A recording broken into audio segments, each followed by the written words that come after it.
Some sad news for armies. Another member of world sensation Korean group BTS tests positive for COVID-19.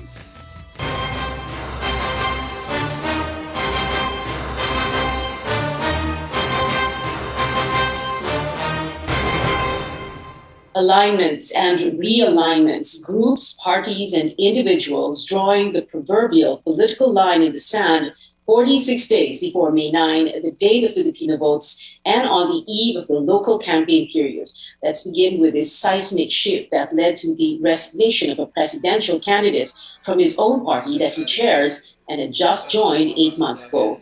Ping Lacson resigns from Partido Reforma, whose president, former House Speaker Bebot Alvarez, Davao del Norte congressman, together with his governor, Edwin Bahib, endorsed Vice President Leni Robredo.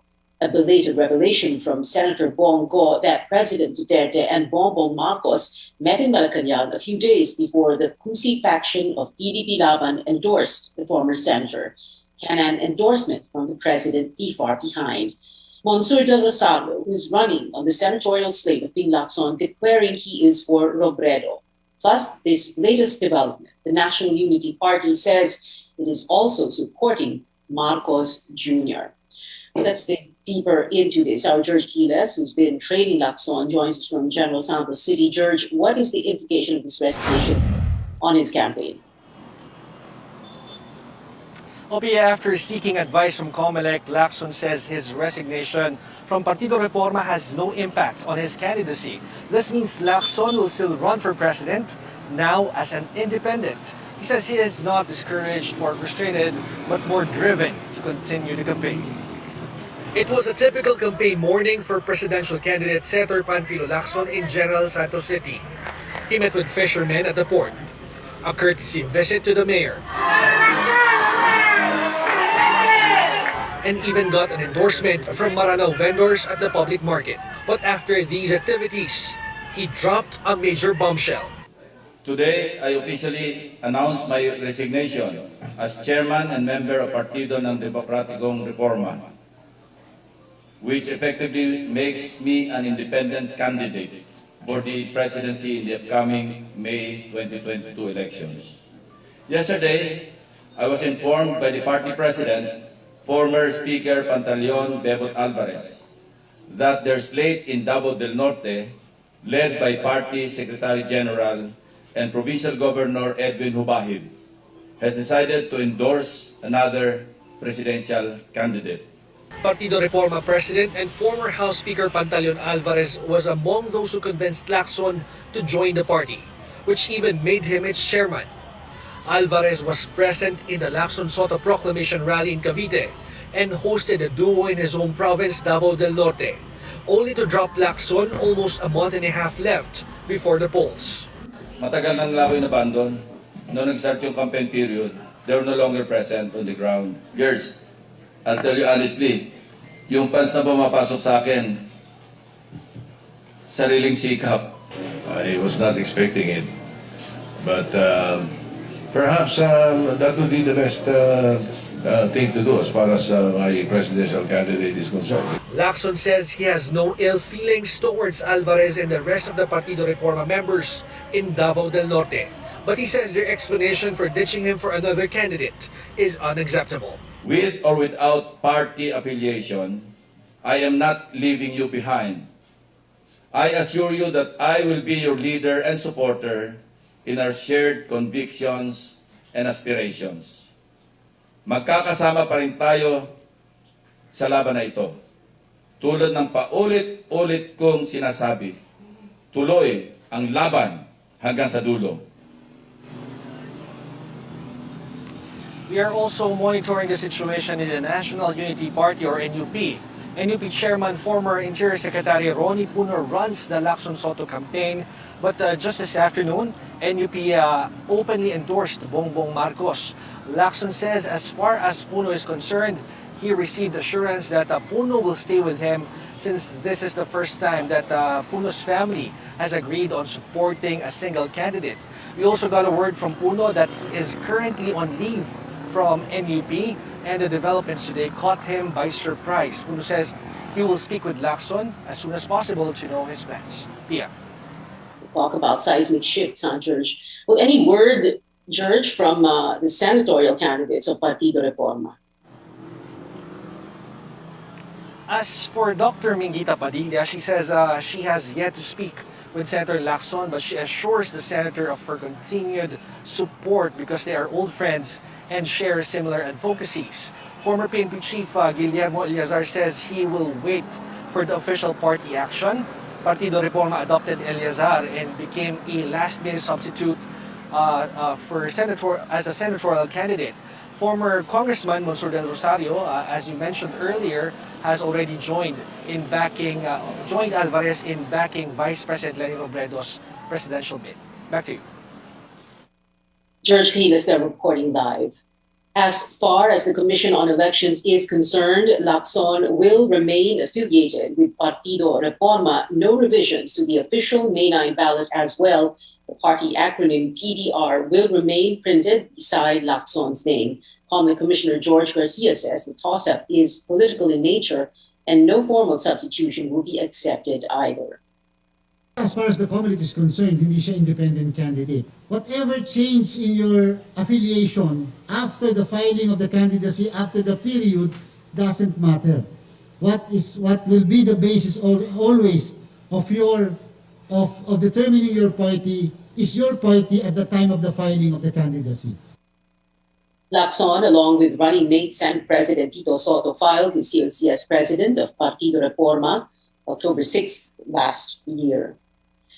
Now, for the first time ever, Vice President Leni Robredo takes her campaign to the bailiwick of President Duterte, the Davao region, and there she gets a much-needed boost to her presidential run. Our Anjo Alimario joins us from Tagum City in Davao del Norte. Anjo, why did Partido Reforma leaders abandon Ping Lacson?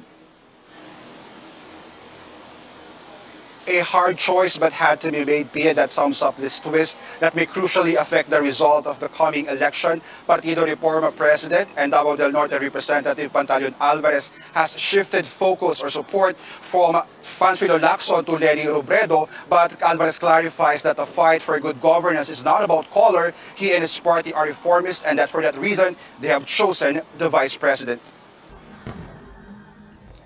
It was not too long ago when presidential candidate Senator Panfilo Lacson took the helm of the Partido para sa Demokratikong Reforma.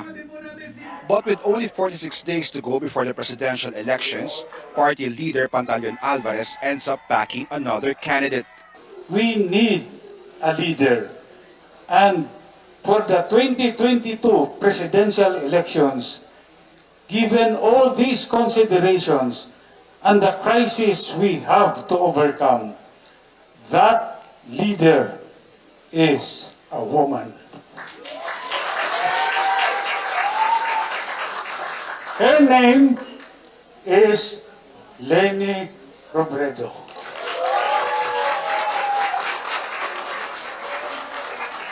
Alvarez admits Lacson is the most qualified to be president. But for him, only two candidates have pulled away from the pack, Robredo and survey frontrunner former Senator Bongbong Marcos. Robredo's campaign to gain significant traction, he adds. The former House Speaker says he did say hurtful things against the Vice President in the past. Humihingi ako ng tawad, ma'am. Una-una, Speaker, you do not need to apologize. Kasi over the course of our service naman to the country, mayroong mga bagay na hindi talaga pagkakasundoan. Alvarez even mulled filing an impeachment complaint against Robredo. He says he did that to protect the president. Davao del Norte Governor Edwin Hubahib also backs Robredo. In 2016, she lost miserably in the Davao region, failing to win a single province. Robredo says this is a big boost to get support in this part of Davao. Mas maglalakas loob yung ibang local officials to follow suit. Kasi ano naman to gano'n naman talaga yung laban. Pag nagsisimula ka na medyo dehado, it takes a lot of courage to come out in the open. Via this morning, Robredo attended a grand rally in Digo City in Davao del Sur where around 6,000 supporters showed up.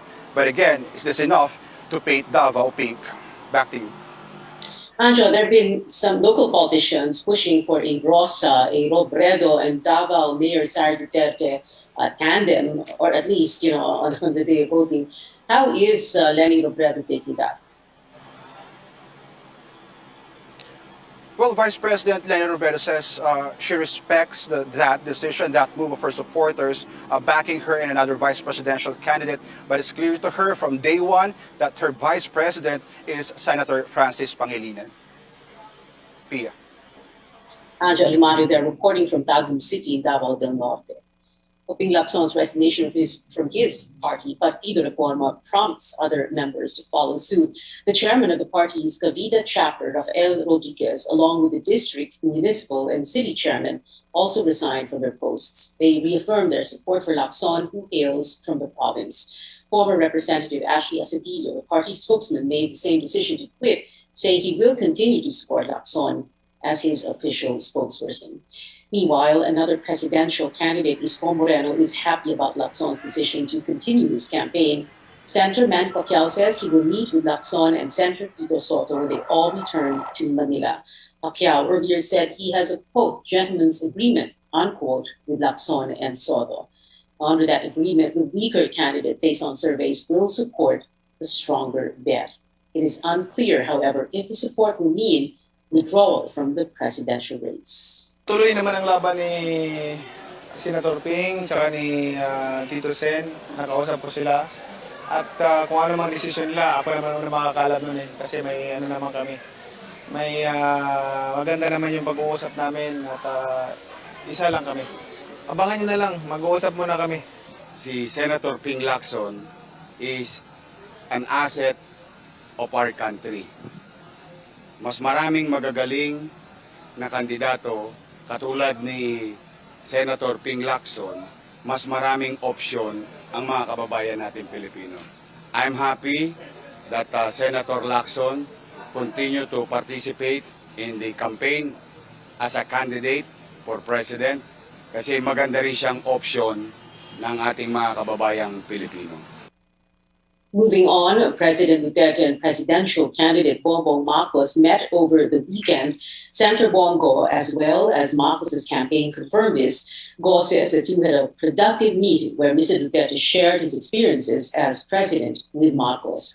Go adds the meeting was one of the factors that pushed the ruling party, PDP Laban, to endorse Marcos last Monday. But the senator could not say whether this means Marcos is President Duterte's anointed one. Back in November, Mr. Duterte described Marcos as a weak leader and a spoiled child.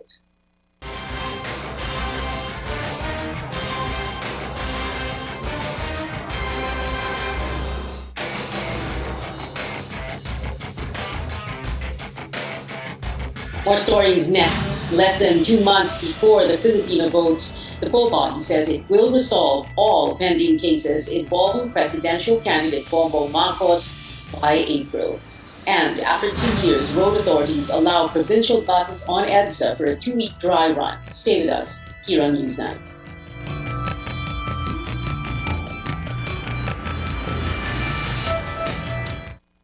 SMC San Miguel Corporation. Bisag unsang industriya ang sudlan niini, tinguha sa SMC ang pag-uswag o paglambo sa mga Pilipino. Karon, gikan sa SMC, aniya na ang SMC Davao Cement. SMC Davao Cement. Gama sa Davao, para sa Mindanao. SMC Davao Cement. Ato ni Bay.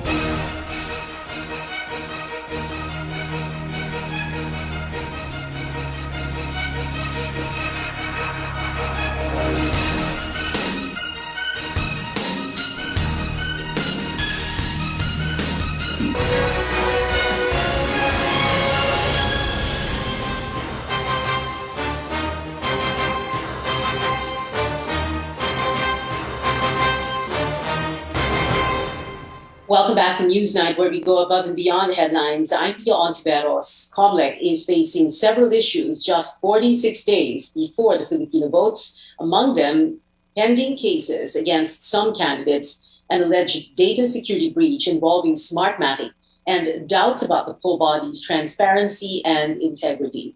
Elisa Lopez joins us to give us an update. Mel, let's begin with the pending cases before COMELEC. When does the poll body plan to resolve them? That's right, Pia. Chairman Saidamen Pangarungan has set a deadline to resolve all pending cases related to candidates in the May 9 elections. These include 6 petitions against Bongbong Marcos's candidacy, as well as the rift within President Duterte's party, PDP Laban. The consolidated cases and as well as the case with the motion for reconsideration will be decided before the election. Maybe the earliest will be the second week of April, the latest will be the third week of April. Pending since September 2021 is the case filed by the PDP Laban wing led by Alfonso Cusi, asking COMELEC to declare his faction as legitimate against the other wing led by Senator Manny Pacquiao.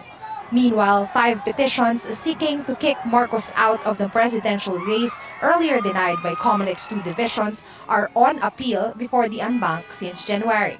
One disqualification case by the group Pudno nga Ilocano is unresolved before the former 2nd Division, composed of Commissioners Socorro Inting and Ray Bulay. These are based on Marcos found guilty for not filing income tax returns for 4 years.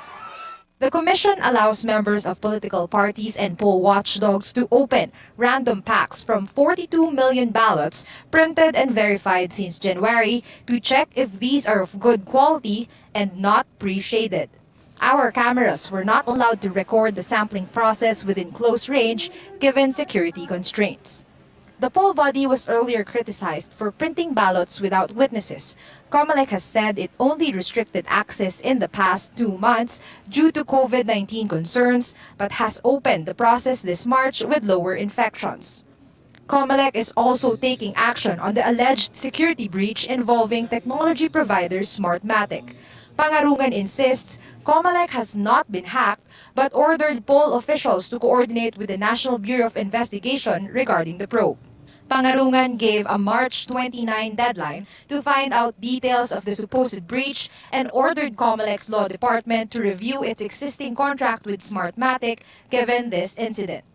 Smartmatic has denied allegations of a breach, adding it does not hold crucial data that will affect the outcome of the May polls.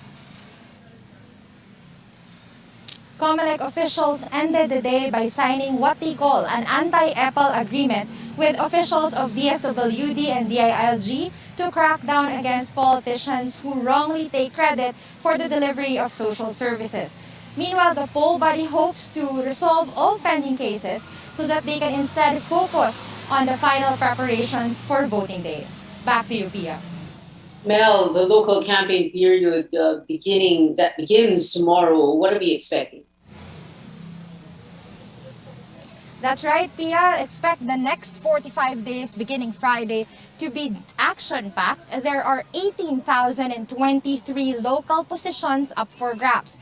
That ranges from district representative, governor, mayor, down to councilor nationwide. Now, 845 of them can already rest easy. They are now sure winners because they are running unopposed. Meanwhile, Commissioner Garcia of COMELEC reminds candidates and political parties to always adhere or observe minimum health protocols during campaign sorties. That includes wearing of masks so that these events will not become super spreaders of COVID-19. Pia. Lisa Lopez there reporting live from COMELEC's headquarters in Manila. Back to the campaign trail, Manila Mayor Isko Moreno in Bulacan, where he said it may not be practical to ban contractualization completely. Ending the labor practice was one of President Duterte's campaign promises in 2016. Former Malacanang makapagtrabaho ka muna, may mapaghari muna kayo sa pamilya, tapos maganda na buhay, umuunlad na negosyo. Then I'll try to make sense with businessmen na unti-unti nang bigyan ng kapanatagan ang mga empleyado na magkaroon ng permanent na hanap buhay. For the meantime, it's always about survival. Former Malacanang spokesperson Ernie Abella says his presidential campaign is gaining ground thanks, he says, to social media influencers. Pulsation's latest voter preference survey shows, however, Abella scored 0. We don't meet everybody, but we meet, let's say, with yung mga yung may mga influencers na may mga networks, and doon sila bumubukas. Labor leader Leody de Guzman and his running mate Walden Bello got a warm welcome after encountering some supporters of Vice President Leni Robredo in Iloilo on Wednesday. Tomorrow, presidential candidates will again gather on one stage for an election forum organized by the Catholic Bishops' Conference of the Philippines and Jesuit Communications. Moderated by Rico Hizon and Bernadette Sembrano, Usapang Halalan aims to dig deep into the candidates' positions and conviction on issues where politics and religion intersect. This will be live streamed on our official YouTube channel at 6 in the evening and will be broadcast at 10 p.m. only here on CNN Philippines.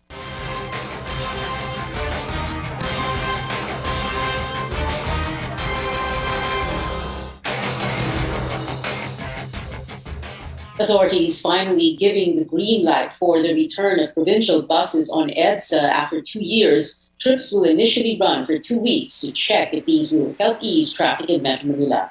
Tristan Odalo reports other solutions are on the table. The government is lifting the ban on the entry of provincial buses on EDSA and other major thoroughfares beginning Thursday evening. The window hours for provincial buses will be from 10 in the evening to 5 in the morning daily. Ito po ay trial period lang. Binigyan po tayo ng 2 weeks ng DOTR at LTFRB para mag-conduct po ng dry run. Despite limited hours, some provincial bus companies welcome this development 2 years since their operations were affected in the capital region due to the COVID-19 pandemic. We're expecting in the next couple of weeks, especially coming in Holy Week and elections, medyo mag-open pa ng mga window times for us. The bus company says they also need time to recondition their fleet ahead of the expected influx of passengers. So what we're trying to do is we're trying to recondition all our fleet, our buses, slowly din, para kahit paano na maintain na maayos yung mga buses. The MMDA is also reviewing proposals to reduce congestion. The pre-pandemic volume of vehicles in major thoroughfares was at 405,000 on a daily basis. Now it's averaging 370,000 to 390,000 daily. Number coding, lahat po nag-agree na kailangan talagang magbawas ng bilang ng sasakyan. Ibalik yung truck ban or at the very least, maglagay lang po ng window period. The MMDA is also considering adjusting government work and transactions 1 hour earlier. Some commuters say traffic has worsened since NCR was placed under Alert Level 1. Madali makaharap ng jeep, ang problema lang, mabagal ang takbo. Ngayong level 1 po, mas humirap. Bumalik yung traffic, crowded na yung sasakyan, punuan. The MMDA adds it may also take days or weeks before they can decide on the number coding scheme and truck ban. Also part of the long-term plans are the construction of EDSA elevated walkway and the bike lane project subject to availability of funds. Tristan Odalo, CNN Philippines. Back to office order for the business process outsourcing sector takes effect in a week's time. Now, this is unsettling to many businesses and employees who want to keep the status quo of hybrid work. And as Lois Calderon reports, some are now thinking of quitting their jobs if they will be forced to report to the office. The pandemic has forced Lara Milencio to juggle time as mom and a worker for a local call center, all within the safety of her home. She says it's possible to have the best of both worlds, watching her infant grow while still giving her job 100%. So pag kahit mga 15-minute break lang yan, yung konting time na nasispend mo with your baby, with your family, okay din siya. The government's return to work order that covers all BPO workers by April 1st could change all that. May baby ako, pag na-traffic ako, 30 minutes na agad yan eh. So that would take 1 hour of my life.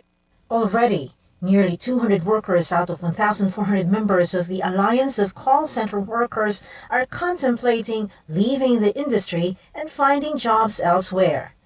Based on the group's data, over 1 million BPO workers currently have work-from-home arrangements.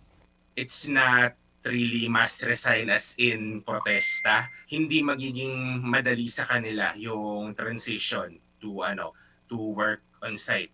Finance Secretary Carlos Dominguez clarifies BPO employers have the prerogative to continue work-from-home arrangements, but they will lose tax incentives. Dominguez heads the board that reviews tax perks for economic zones to which BPO companies belong since they are dollar earners.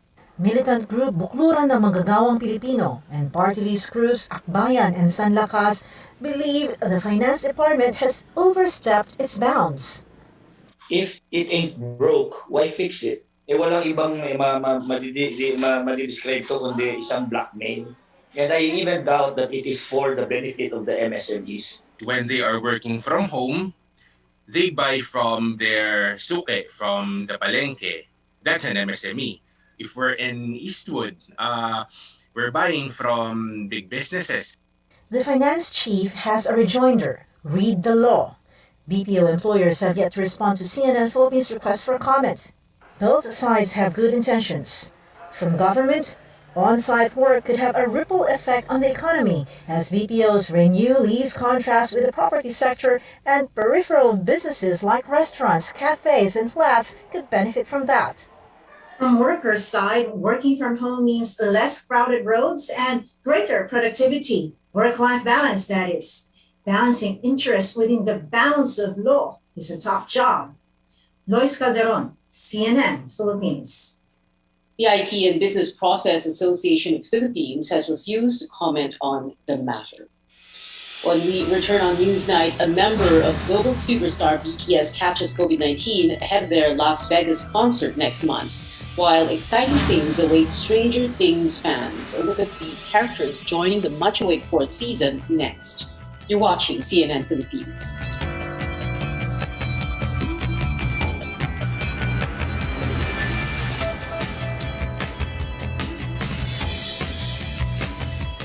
SMC, San Miguel Corporation. Bisag unsang industriya ang sudlan niini, tinguha sa SMC ang pag-uswag o paglambo sa mga Pilipino. Karon, gikan sa SMC, aniya na ang SMC Davao Cement. SMC Davao Cement. Gama sa Davao, para sa Mindanao. SMC Davao Cement. Ato ni Bay.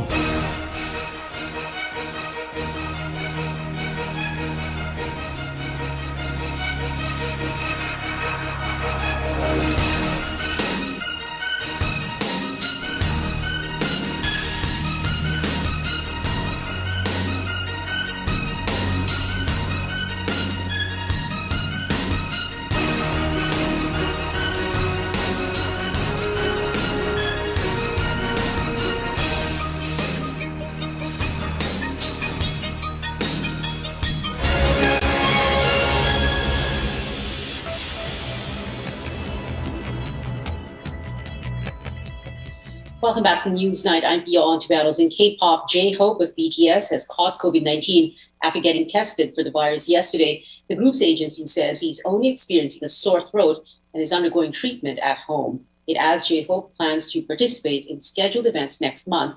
BTS is set to hold 4 Las Vegas shows in April. Of the 7 members, only Jungkook has not ever contracted COVID-19. And here's a look at the final season of sci-fi Netflix hit Stranger Things. Photographs from the show were just released with new characters like Eddie and Argyle making an appearance, as well as series favorites Mike and Eleven, who are together again. Volume 1 of Season 4 will be out on May 27th, Volume 2 on July 1st. And that is it for tonight. Join me again on News.ph at 7 p.m. I'm Pia Ontiveros for Newsnight, where we go above and beyond the headlines.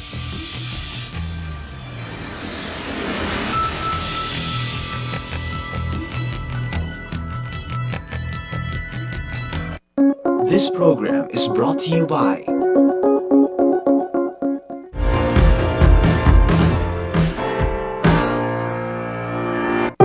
SMC. This program is rated PG. It contains Bisag unsang industriya ang sudlan niini, tinguha sa SMC ang pag-uswag o paglambo sa mga Pilipino. Karon, gikan sa SMC, aniya na ang SMC Davao Cement. SMC Davao Cement. Gama sa Davao, para sa Mindanao. SMC Davao Cement. Ato ni Bay.